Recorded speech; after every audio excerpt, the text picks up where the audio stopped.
మహామృత్యుంజయ మంత్రం ఇన్నిసార్లు పఠిస్తే అకాల మరణం దూరం, సంపద పెరుగుతుంది.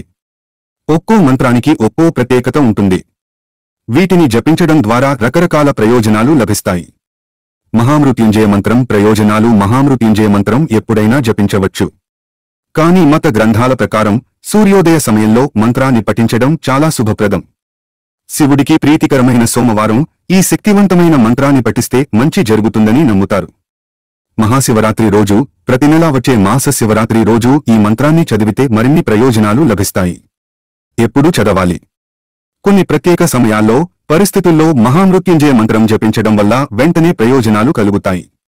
ముఖ్యంగా దురదృష్టం జరగబోతోందేమో అని భయపడినప్పుడు ఈ మంత్రాన్ని 1, 3, 5 లేదా 7 సార్లు పఠిస్తే దురదృష్టం రాకుండా ఉంటుంది. మానసిక చిరాకు, ఉద్వేగాన్ని తగ్గించడంలో మహామృత్యుంజయ మంత్రం వేగంగా పనిచేస్తుందని అంటారు. ఒత్తిడికి గురైనప్పుడు ఈ మంత్రాన్ని 5, 7, 11 లేదా 21 సార్లు జపిస్తే వెంటనే ఉపశమనం లభిస్తుంది. మంత్రం జపించే విధానం. మహామృత్యుంజయ మంత్రం జపించడానికి రుద్రాక్ష జపమాల, శివలింగం, పాలు, పూలు అవసరమవుతాయి. మంత్రాన్ని చదివేటప్పుడు స్నానం చేసి, శుభ్రమైన దుస్తులు ధరించి ఒక ప్రశాంతమైన ప్రదేశంలో కూర్చోవాలి. రుద్రాక్ష జపమాలను చేతిలో పట్టుకుని మహామృత్యుంజయ మంత్రాన్ని 108 సార్లు స్పష్టంగా, సరైన ఉచ్చారణతో పఠించాలి. మనస్సును మంత్రంపైనే ఉంచాలి.